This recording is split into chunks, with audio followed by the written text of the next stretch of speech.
How do we fix the problems we're having? There's a lot of issues out there. There's a lot of problems that need to be resolved. Now, we've got the resources, we've got the manpower. Now it's up to you as a team, collective group, to come together and say, these are the issues. How do we address it and how do we fix it? Then we will come up together with solutions to fix the issues. Registered RTOs, and these will be under the control of the indigenous people as well, the local councils. So from what I understand, the way we're going to create them is each business concept will become ownership to that local Aboriginal council, which will be an income stream as well to the government support grants that will come through. So you're not only training people, but you're also getting the income to come through. So there's a lot of things we're working on where that doesn't require anything. That's just systems, policies, and things that we're going to put in place so you guys can utilise. So exactly, now the same's at the bottom of all the stuff I've taken from Richard. So, our kids are our future. They're in the framework to ensure the future youths are trained and qualified into leading our nation to prosperity and success. So that's the key things that we're looking at. So that's what we want to achieve. And we can only achieve it again together. So if we're going to fight each other or we're going to go against each other, it's not going to happen. The only way for it to be successful is for us to work together and make this stuff happen. Okay, Richard's brought a great team together. And when you guys are ready, you want to meet the whole team, there's a lot of us. I mean, Richard's team's huge. And because it's the qualifications, the people that's inside of the team can make this successful. But obviously it has to be in alignment with a group combination, teamwork. It's all about teamwork. Now the qualification, national recognised qualifications, ensuring a healthy, independent framework for job placements. So a lot of things are, we want to train people for the jobs. So now we're talking about constructing 10, 20, 30,000 homes under the Indigenous strategy for Indigenous people. Well, who better to do it than the Aboriginals themselves, the Indigenous people themselves? So Derek's got, I understand, massive skills when it comes to construction, development. So he would lead his own group, his own company, his own development team. Now who is he going to hire? The development side of things is going to be going to the labour force of the choosing. So these are not only projects that are going to be developed, but these are projects that are going to give a lot of jobs. But to ensure that, we need to qualify the people. So the training part is very important, which will lead to jobs. We're creating systems in place to have people come into it for jobs. And we're going to create a lot of jobs, especially through the tourism hub. So there's a lot of jobs there. Now, very important is the framework to qualify the people to be able to do the jobs so they can sustain the work, so they've got something to do and make a bit of money. So the earning will be pretty sustainable, it will be sustainable living. Beautiful, subject jobs. Now, new concepts. We're currently working on a lot of concepts with Richard.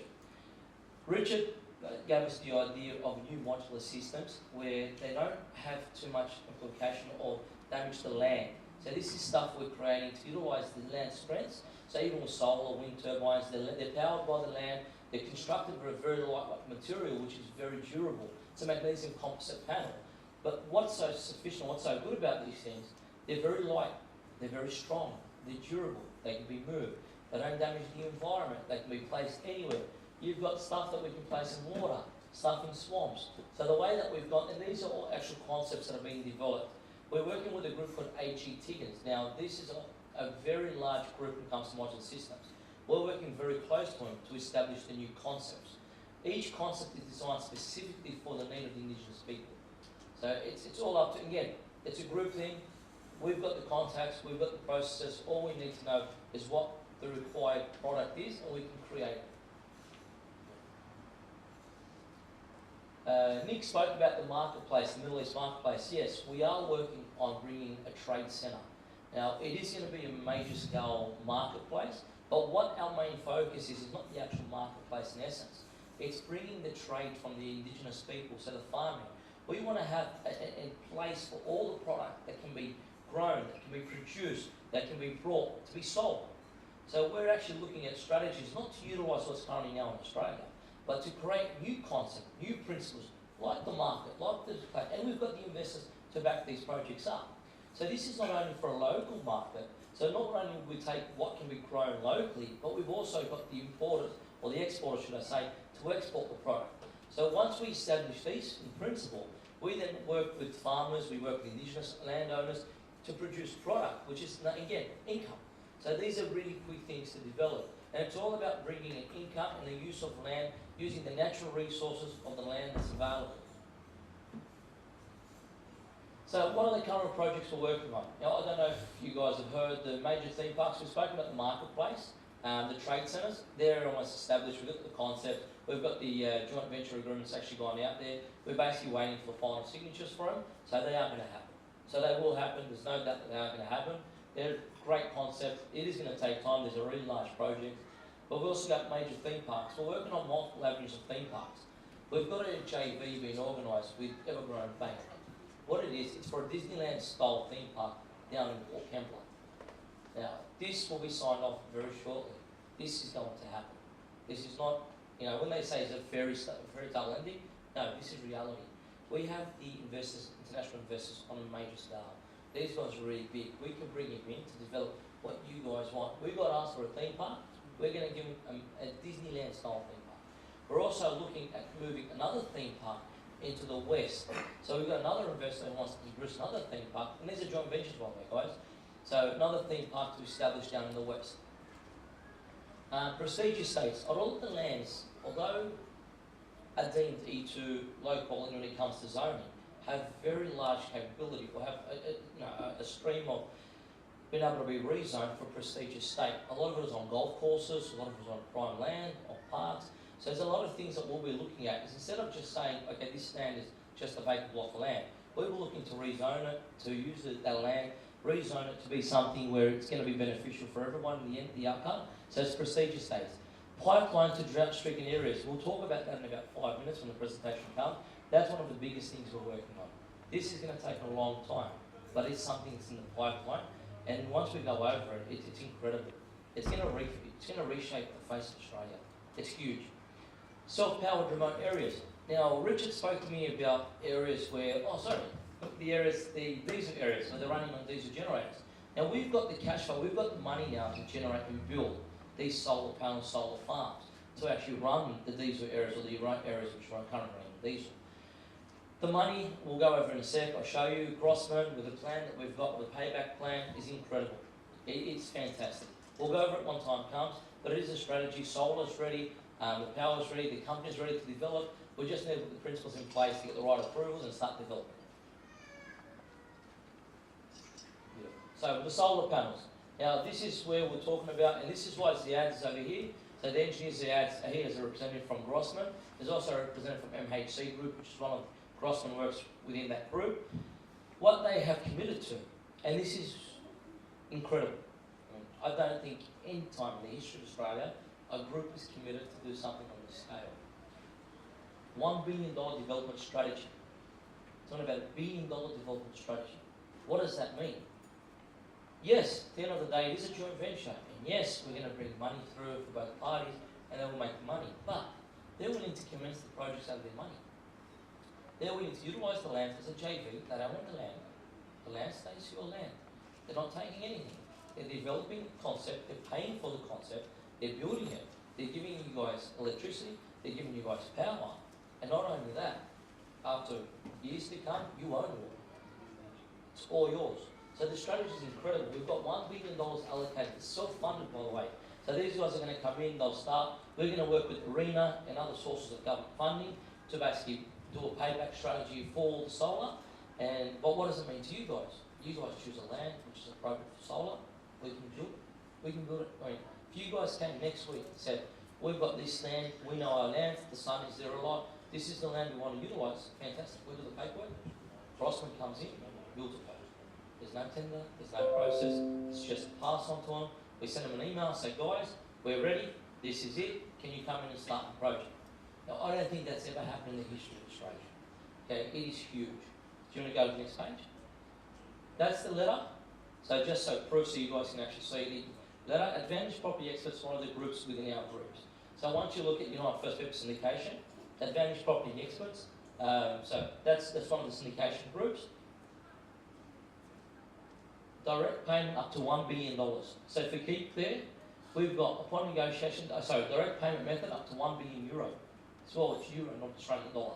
So it's about 1.3 or 1.4 billion dollars. This is huge. So this alone being achieved at such an early stage of the United First People Syndication shows just the amount of work that's going on in the background. So a lot of people say, okay, what's happening now? What's happening now? The projects we're working on are so hard, so vast, so unique. Obviously they take time. But once you reach a goal like this, you establish a company to come out and spend $1 billion on indigenous infrastructure. It's incredible. So this is ready. This is ready to go. This is one I need to basically have everyone's attention for. And I do apologise, we're almost over. I know it's dragging, but this is something very, very important. This is something we put together. It's called the proposed pipeline. What it is establishing in areas where currently there's a lot of drought, a lot of poor land conditions, pipelines to take water from high water areas, so high rainfall areas, and bringing it down around Australia to resolve a lot of the issues of drought. Now, why this is so important, this is going to target farmers. So all the land there, the drought-stricken land, the problem is these pipelines will give water, will give life to the land around them. This is massive. We've also got the company, which is through the MHC group.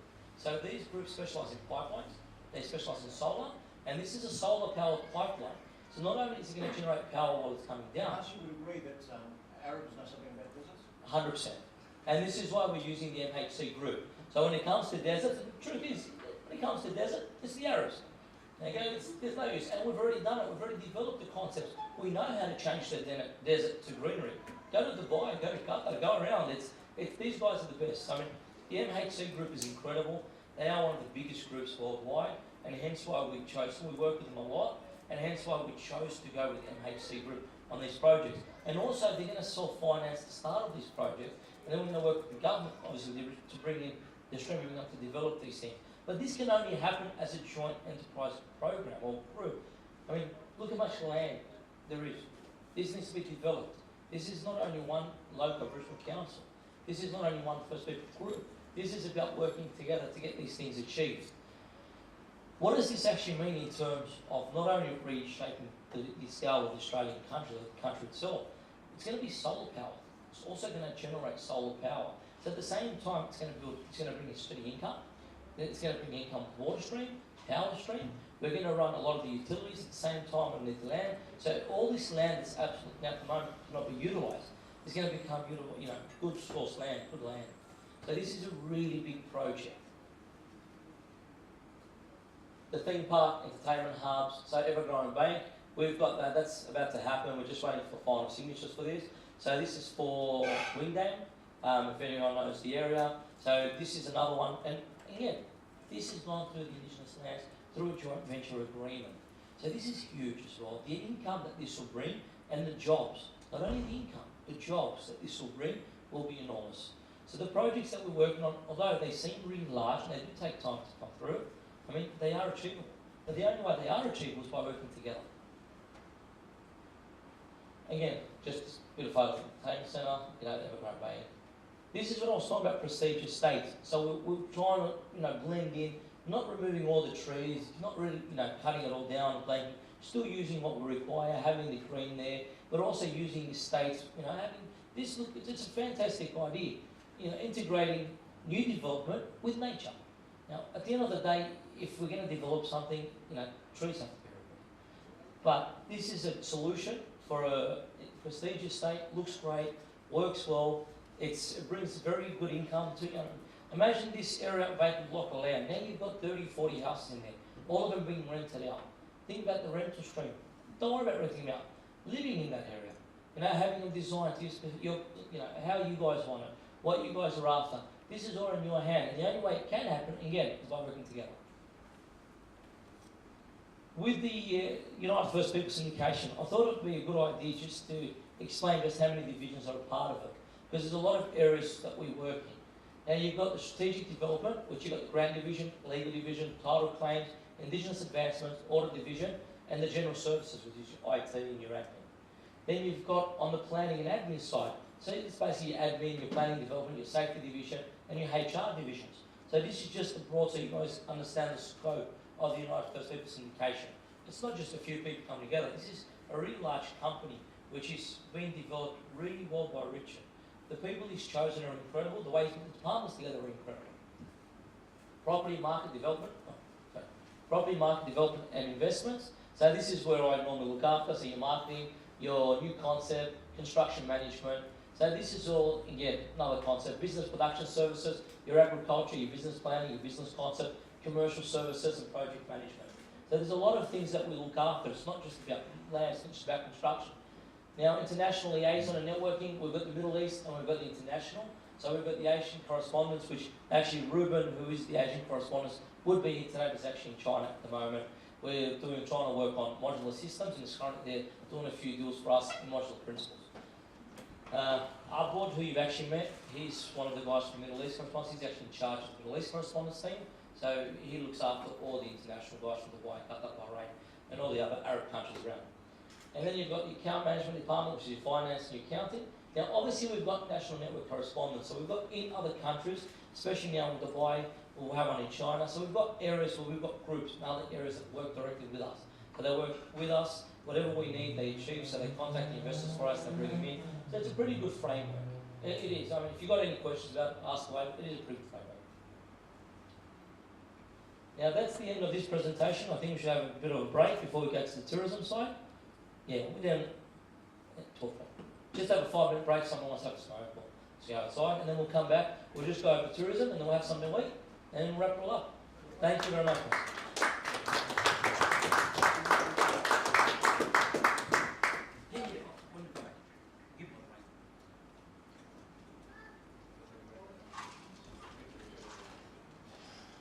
Do you guys want to ask any questions now, or do you want to keep them to the end? And then when we come back, we'll also be talking about a thing we're doing a strategy with the University of New South Wales and hopefully the University of Sydney as well. So we'll basically be discussing it today about new concept, new technology to be utilised to make the lands or assess the lands a lot easier. Perfect. So we'll have that after dinner. Lunch and stuff.